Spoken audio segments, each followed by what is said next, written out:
कार्यक्रम जनचासोको साथमा वायनेट, अब सबै कनेक्टेड। गरिमा विकास बैंक लिमिटेड, स्वच्छन्द निर्माण सेवा प्रणाली, class A engineers and builders.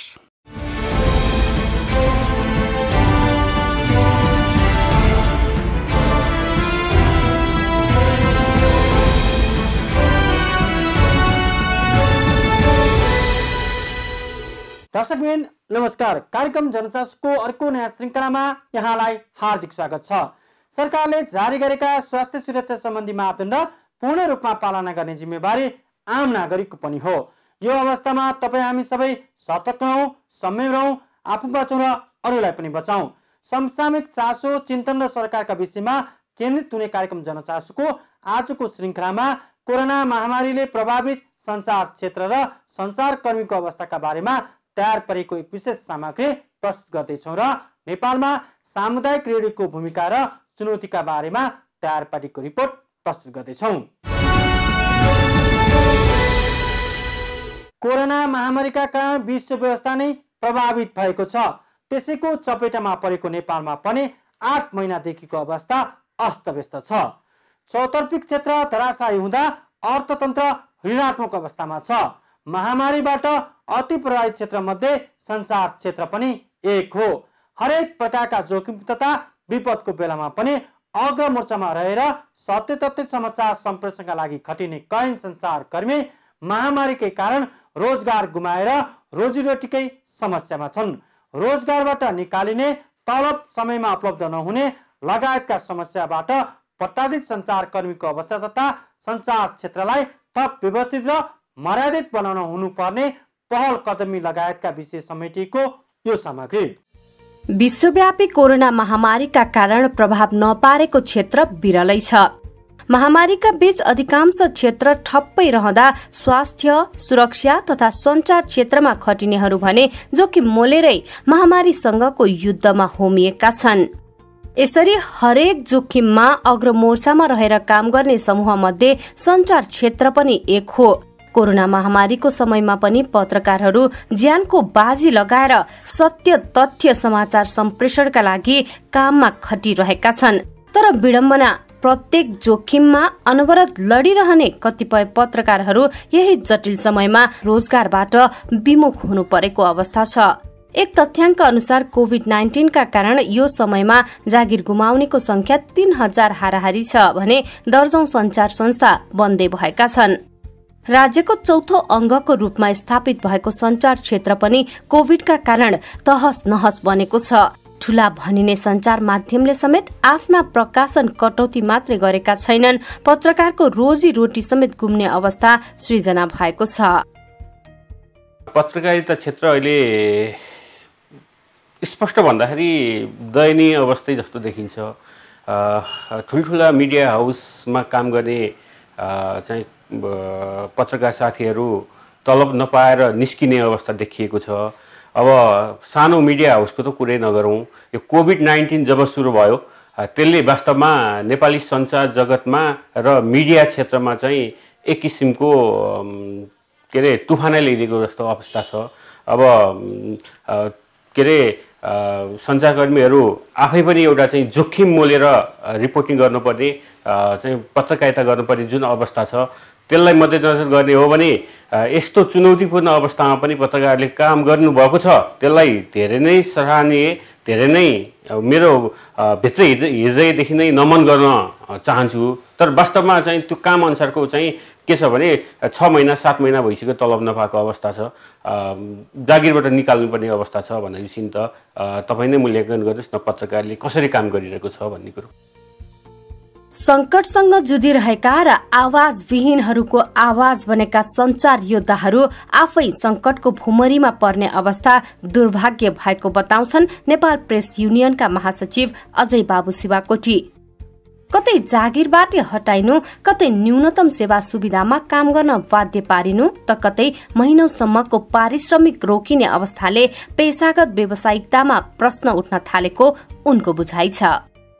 देशभरिका करिब 3000 पत्रकारहरू कहीँ न कुनै स्वरूपबाट जागिरबाट विस्थापित हुनु परेको छ हैन। काम गरिरहेका पत्रकार साथीहरूले पनि समयमा तलब पाइरहेका छैनन्। पाइरहेकाहरूले पनि जति तोकिएको तलब छ त्यति तोकिएको तलब पाइरहेका छैनन्। कसैले 50% मा काम गरेका छन्, कतिले 40% मा काम गरिरहेका छन् हैन। यो हालत छ।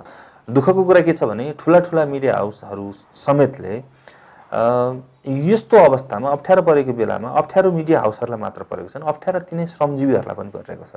तर ती श्रमजीवीहरूको अप्ठ्यारो चाहिँ मिडिया हाउसहरूले हेरेन। त्यो अहिले सबभन्दा ठुलो गुनासो मिडिया कर्मीहरूको र सञ्चारकर्मीहरूको त्यो छ। श्रमजीवीहरूको हकमा मिडिया हाउस त्यति बिग्न यो के भन्छ उसको पक्षमा रहेन, उसको चाहिँ पीडाहरूलाई याद गरेन, दुःखहरूलाई बुझेन। महामारीबाट प्रभावित सबै क्षेत्रमा सरकारले विभिन्न राहत प्याकेज घोषणा गरे पनि अर्बौं लगानी रहेको सञ्चार क्षेत्र र हजारौं सञ्चारकर्मीका पीडा समस्याप्रति नजरअन्दाज गरिनु दुःखद पक्ष हो। यो वा त्यो ढंगबाट मुलुकको अर्थतन्त्रमा प्रभाव पार्ने यस क्षेत्रलाई सरकारले गम्भीरताका साथ लिन जरुरी छ। कम्तीमा मिडिया इन्डस्ट्रीलाई पनि एउटा प्याकेजको घोषणा गरियोस्। मिडिया इन्डस्ट्रीमा निजी क्षेत्रकै सबभन्दा ठुलो हिस्सेदारी छ, धेरै मान्छे यहीँ काम गर्छन्। तर मिडिया इन्डस्ट्रीको यत्रो ठुलो लगानी छ, यत्रो धेरै मान्छे काम गरिरहेका छन्, प्रत्यक्ष अप्रत्यक्ष रूपमा हजारौं मान्छे यसमा इन्भल्भ छन् भने यो सेक्टरलाई पनि त नजरअन्दाज गरेर यो सेक्टरलाई चाहिँ व्यवस्था गर्ने हो भने यो सेक्टर पनि प्रभावित हुन्छ। विज्ञापन प्रभावित हुँदा त्यसको प्रत्यक्ष असर कहाँ पर्यो भन्दाखेरि जब गरिरहेको मान्छे जब लुज गर्नुपर्ने अवस्थामा पुग्यो नि त। भनेको मतलब यसले ओभरअल अर्थतन्त्रलाई समेत जुन खालको घाटा पुर्याइरहेको छ। सरकारको हरेक गतिविधिलाई पत्रकारले जनतासम्म पुर्याउने काम गर्छ भने त्यही पत्रकार चाहिँ पीडित छ भने त्यो पत्रकारको बारेमा सरकार बोल्ने कि नबोल्ने भन्ने प्रश्न पनि खडा भएको छ। त्यसकारणले गर्दाखेरि मेरो चाहिँ व्यक्तिगत चाहिँ के छ भने सरकारले पनि अब पत्रकारहरूको लागि अब चाहिँ विशेष राहतको प्याकेज ल्याउनुपर्छ जस्तो लाग्छ मलाई। पछिल्लो समय बग्रेलती स्थापना भएका अनलाइन तथा युट्युबका कारण नागरिकमा भ्रम पैदा भएको र सञ्चार माध्यम प्रतिको विश्वसनीयतामा प्रश्न उठ्न थालेको बेला यस क्षेत्रसँग सरोकार राख्ने निकाय गम्भीर हुनुपर्ने कतिपयको बुझाइ छ। पत्रकारकै हकहित र सञ्चार क्षेत्रलाई थप व्यवस्थित बनाउन ओकालत गर्ने निकायहरूले समेत आफ्नो भूमिका बिर्सदै गएको अवस्थामा सञ्चार क्षेत्र धमिलिन नदिन कसको भूमिका के हुन्छ त पत्रकारहरू यसो भन्छन्। मिडिया त्यो जुन कन्टेन्टका कारणले कतिपय सन्दर्भमा त्यो मिडियाको विश्वसनीयता कम भएको देखिन्छ। भनेको अर्को चाहिँ मिडिया आफै पनि ध्रुवीकरणको एउटा हिस्सा बन्दै गर्दाखेरि पनि त्यो अलिअलि त्यसमा चाहिँ त्यो तटस्थता मेन्टेन नहुँदाखेरि पनि कतिपय कुराहरू भएको देखिन्छ। कतिपय कुरा मिडिया कर्मीहरू र मिडिया अनरहरू आफैले पनि प्रत्येक विषयमा तटस्थ हुन सकिँदैन। त्यो प्रत्येक विषयमा तटस्थ हुनु भनेको चाहिँ त्यो सही जजमेन्ट नहुनु पनि हो। त्यसैले जजमेन्ट नै हुँदाखेरि न्यायालयले पनि जजमेन्ट गर्दाखेरि पनि एउटा पक्षप्रति उभिएर न्याय गर्दै गर्दा अर्को पक्ष रिसाएको हुन्छ। यसको मतलब त्यो न्यायालयप्रति विश्वास छैन त भन्ने कुरा हुन्छ नि त। न्यायालयप्रति पक्का विश्वास हुन्छ किनभने न्यायालयले गरेको निर्णयलाई हामीले सिरोपार गरिरहेका हुन्छौँ भने जस्तै मिडिया पनि एक किसिमले फेरि त्यो मैले यसको मतलब मिडिया ट्रायलको सन्दर्भमा भन्न खोजिरहेको छु। तर मिडियाले पनि एक खालको जजमेन्ट आफ्नो लेभलबाट जजमेन्ट गर्छ। त्यो जजमेन्ट चाहिँ त्यो सही ठाउँमा उभियो, सही ठाउँमा त्यो मिडियाको जजमेन्ट सही ढङ्गले रह्यो, त्यसमा कुनै आग्रह पूर्वाग्रह नराखिकन गरियो, सत्यको पक्षमा उभियो भने त्यो मिडिया प्रतिको विश्वसनीयता कायमै रहन्छ। पत्रकारहरूलाई चाहिँ साँच्चीकै व्यावसायिक बनाउने तर्फ चाहिँ छिटोभन्दा छिटो कदम चाल्नुपर्ने जस्तो देखिन्छ र अहिले देखिएको युट्युब लगायतका चाहिँ के अरे अनलाइन मिडियाहरूलाई पनि कसरी व्यवस्थित गर्ने, कसरी चाहिँ यो पत्रकारिताको आचार संहिता र यो सिद्धान्तभित्र समेटेर उनीहरूलाई पनि कसरी मर्यादित बनाउने भन्ने तर्फ चाहिँ बेलैमा यस्ता निकायहरूले चाहिँ काम गर्यो भने चाहिँ आगामी दिनमा चाहिँ जनताले महसुस हुने गरी पत्रकारिताले क्षेत्रले साँच्चै नै समाजको विकासमा योगदान दिन्छ है भन्ने बनाउने काम चाहिँ त्यस्ता निकायहरूको हो। पत्रकारितालाई केही न केही हदसम्म बुझेको व्यक्ति, पढेको व्यक्तिलाई चाहिँ पत्रकारिता क्षेत्रमा आउने वातावरण चाहिँ सहज बनाइदिने हो भने त्यसले पनि एउटा खालको चाहिँ समाजमा सकारात्मक भूमिका खेल्छ। र अर्को कुरो मेरो व्यक्तिगत भनाइ के छ भने जसरी चाहिँ के अरे एउटा डक्टर बन्नलाई चिकित्सक चाहिँ के अरे मेडिकल पास हुनुपर्छ, त्यसै गरी एउटा चाहिँ वकिल बन्नलाई चाहिँ बारको उपास हुनुपर्छ भने जस्तै पत्रकार हुनुको लागि पनि निश्चित एउटा चाहिँ यो योग्यता भएर एउटा चाहिँ प्रमाणपत्र दिने अवस्था भइदियो भने त्यसले अलिकति व्यवस्थित गर्छ कि भन्ने चाहिँ मलाई लाग्छ। नेपाल पत्रकार महासंघले गरेको एक सर्वेक्षणले महामारी सुरु भएपछि यो वा त्यो ढंगबाट 2600 क्रियाशील पत्रकार बेरोजगार बनेका छन् भने उनीहरूमा आश्रित परिवारको अवस्था दयनीय बनेको छ। सजिलो बेलामा संचारकर्मीकै मेहनत र पसिनाबाट अर्बौं कमाउने संचार उद्योगहरू संकटको बेला जागिरबाट निकाल्ने प्रवृत्ति निन्दनीय रहेको नेपाल पत्रकार महासंघका अध्यक्ष गोविन्द आचार्य बताउँछन्। 25-30 वर्षसम्म मिडिया हाउस चलाएर उहाँहरू हरेक वर्ष सुरुका वर्षहरूमा के भयो त्यसपछिका हरेक वर्षमा उहाँहरू नाफामा हुनुहुन्छ मिडिया हाउस होइन। यहाँबाट करोडौँ मात्रै होइन अरबौँ नाफा लैसक्नु भएको छ। तर अहिले 5-6 महिना कोभिडको असर के देखिया थियो उहाँहरू चाहिँ पत्रकारहरूलाई निकाल्ने कामबाट तलब कटौती गर्ने, बेतलबी बिदामा राख्ने र नियमित पारिश्रमिक नदिने जस्ता काम जे जसरी गर्नुभयो त्यसका कारण के देखियो भनेपछि उहाँहरू कमाउँदा यही मिडिया हाउसमा त्यही श्रमजीवी पत्रकारको श्रम र पसिनाबाट उहाँहरूले पैसा कमाउनु भयो।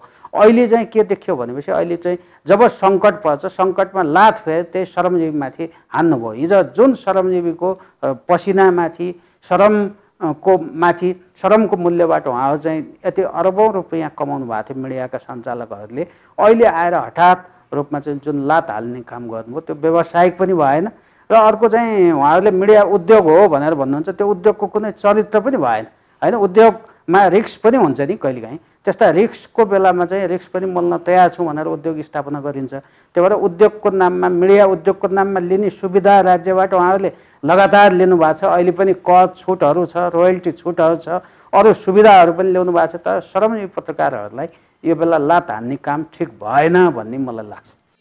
विपदका कारण रोजगारी गुमाएका तथा समस्यामा परेका पत्रकारको पुनर्स्थापनाका लागि पहल कदमी गरिरहेको बताउने महासंघले समग्र संचार क्षेत्रलाई थप व्यवस्थित र मर्यादित बनाउन के कस्ता काम गरिरहेको छ त?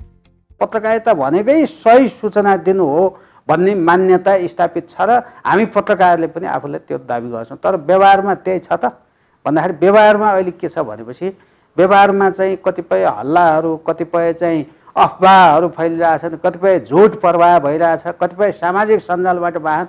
अब यो झुटलाई फेरि सामाजिक सञ्जालमा जसरी प्रवाह भएको छ हाम्रो पत्रकारिताले विधिवत रूपमा हामी पत्रकार हौँ सही सूचना मात्रै दिन्छौँ भने पत्रकारिता क्षेत्रले पनि यहीलाई प्रवाह गरिरहँदाखेरि पत्रकारिताप्रतिको विश्वास अलिकति गुमिया छ। के हो यिनीहरू त सही मात्रै दिन्छन् भने त यस्तो किन चाहिँ यस्तो हल्ला दिइरहेछन्, किन झुट पस्किरहेछन् भन्ने खालको आशंका अलिकति पत्रकारिताप्रतिको विश्वास डगमगाउन थालेको छ। त्यही भएर यसलाई फेरि ठिक गर्ने भने हामी पत्रकार आफै हो होइन। जसले झुटको प्रचार गर्छन्, जो गलत छन् पत्रकारिता क्षेत्रभित्र तिनलाई चाहिँ अलग गरौँ हामीले चाहिँ। महामारीले चौतर्फी क्षेत्र संकटग्रस्त हुँदा यसको मार संचार क्षेत्रमा पनि अस्वाभाविक नरहे पनि हरेक जोखिमसँग जुझ्ने संचारकर्मीको पेशागत असुरक्षा विडम्बनाको विषय हो। यो अवस्थामा उनीहरूको हकितका लागि भने स्थापना भएका महासंघ लगायतका संस्थाको प्रभावकारी पहल कदमी आवश्यक छ भने विद्यमान विकृति हटाउँदै पेशागत सुरक्षाका लागि सरकारले पनि ध्यान दिन जरुरी छ।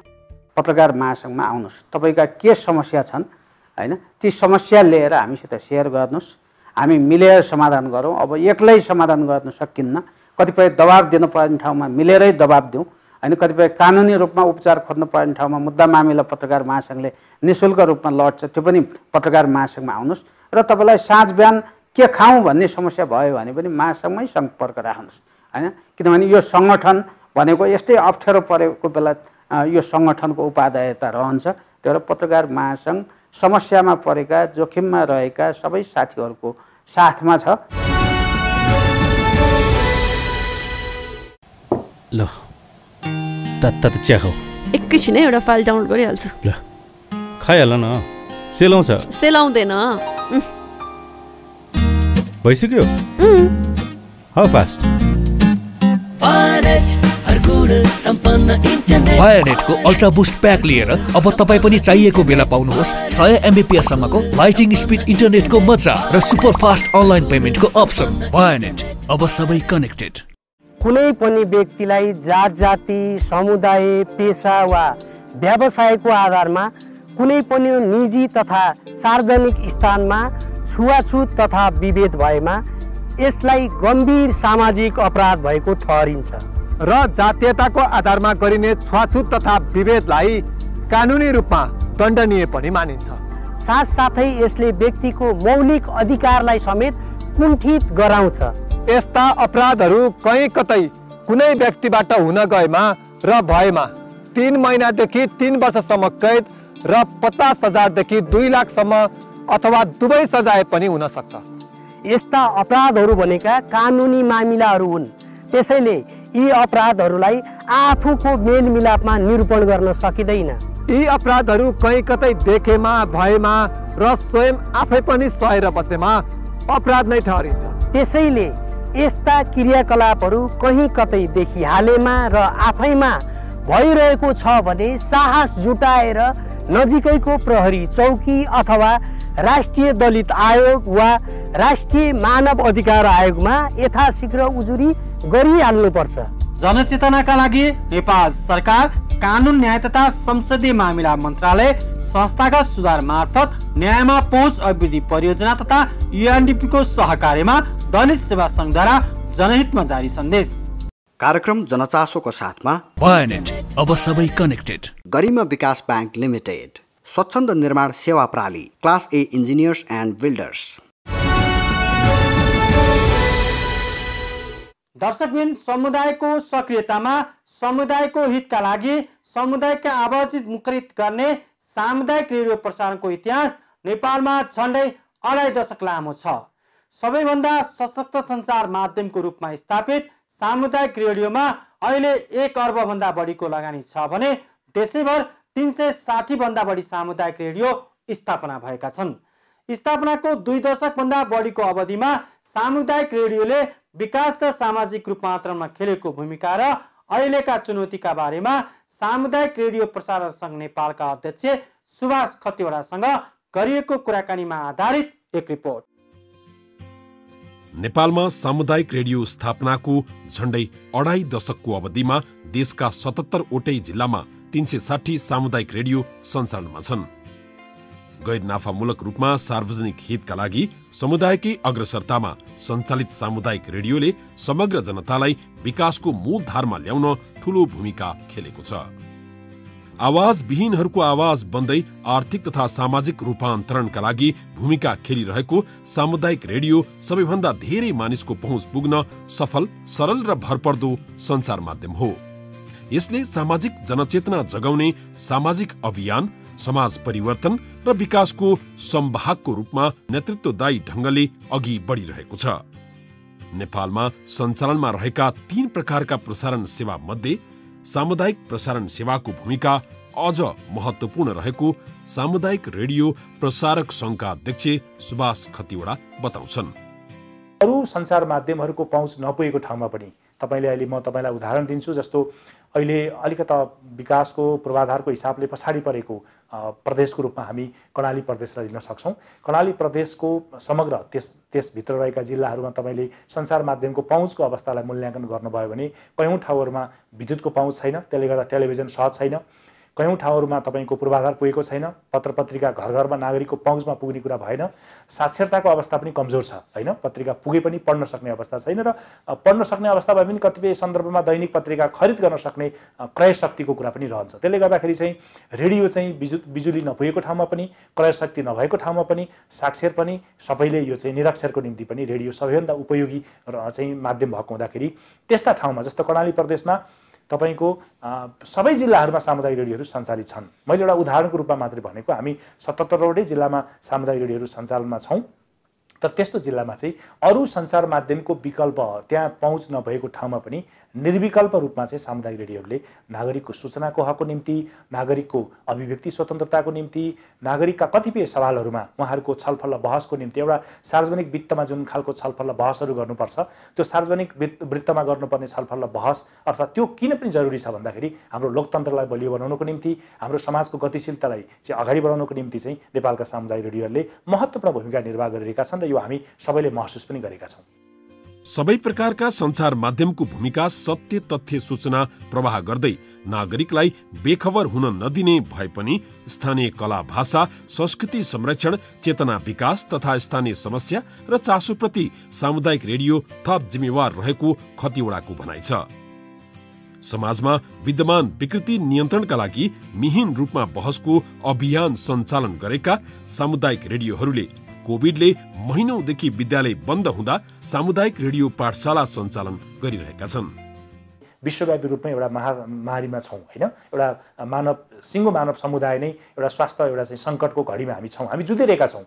त्यसको सन्दर्भमा नेपालका सामुदायिक रेडियोहरूले सबै नागरिकलाई यो कोरोना भाइरस भनेको के हो, यसबाट हामी कसरी जोगिन सक्छौँ, कोरोना भाइरसका लक्षणहरू के हुन्, हामीले चाहिँ यो भौतिक दूरी कायम गर्ने भन्ने कुराको आधारभूत ज्ञान सिप सूचना हामी सामुदायिक रेडियोहरू मार्फत नागरिकसम्म पुर्याएका छौँ। लाखौँ बालबालिकाहरू चाहिँ स्कुल जानबाट वञ्चित छन्, घरमा छन् भनेपछि रेडियो मार्फत नै हामीले सामुदायिक रेडियो पाठशाला चलाइरहेका छौँ।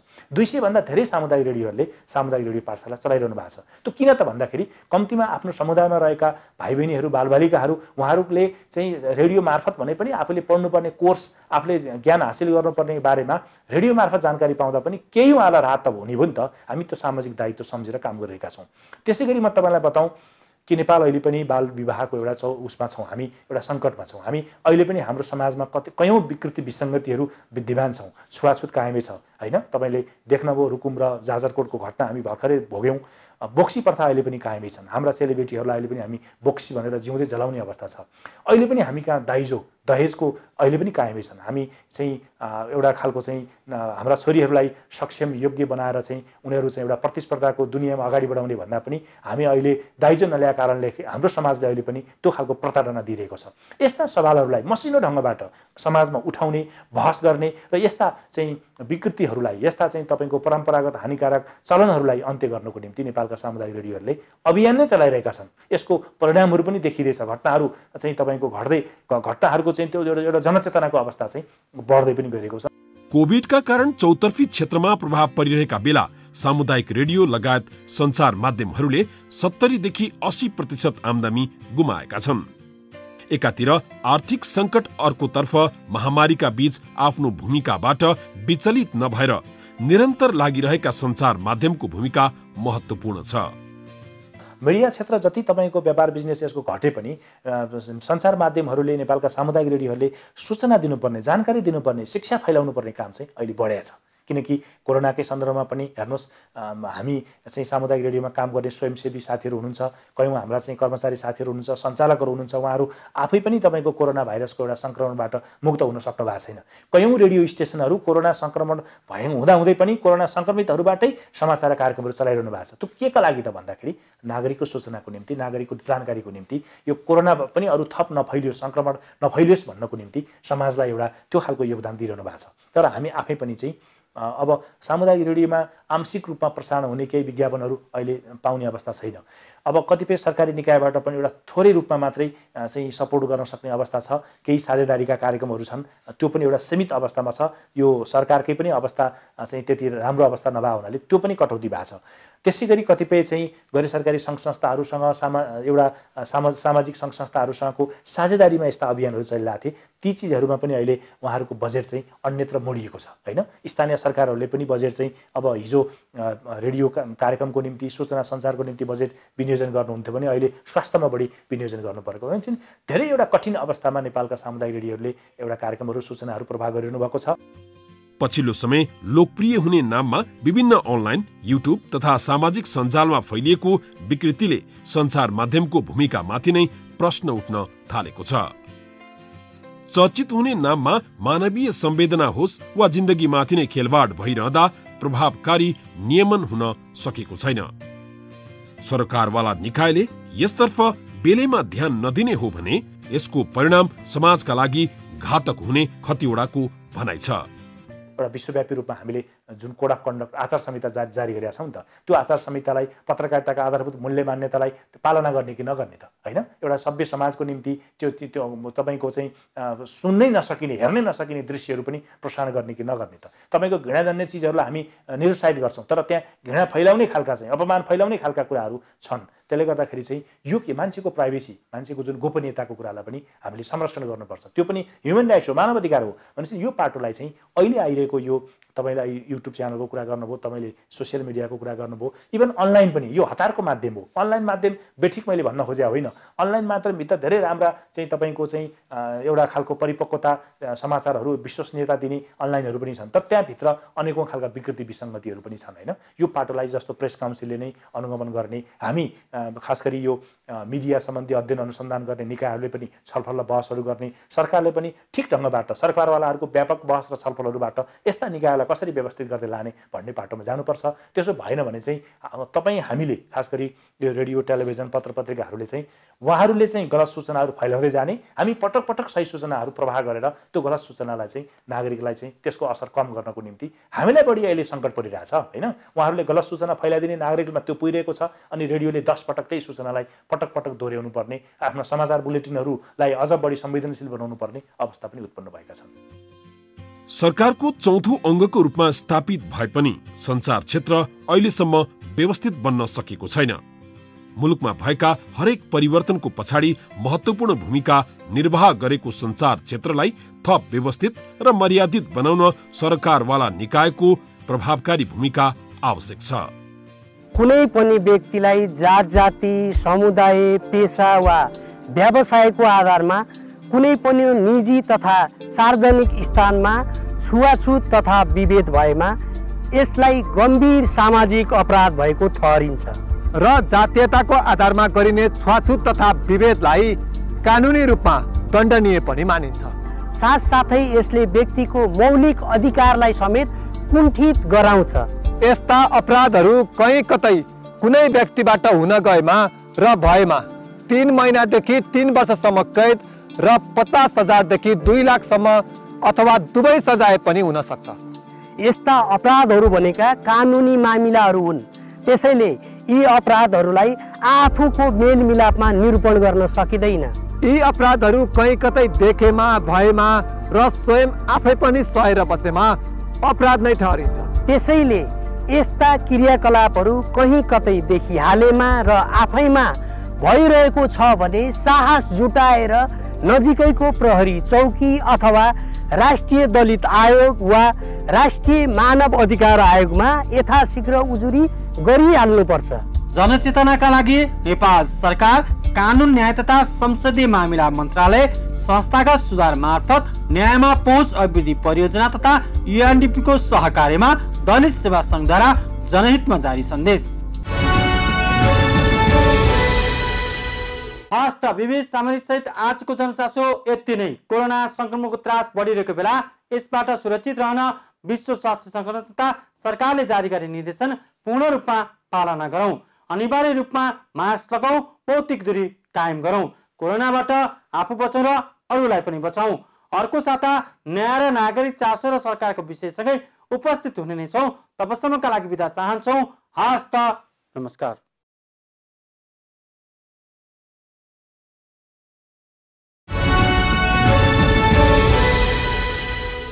कार्यक्रम जनचासोको साथमा वायनेट अब सबै कनेक्टेड गरिमा विकास बैंक लिमिटेड स्वच्छन्द निर्माण सेवा प्रणाली class A engineers and builders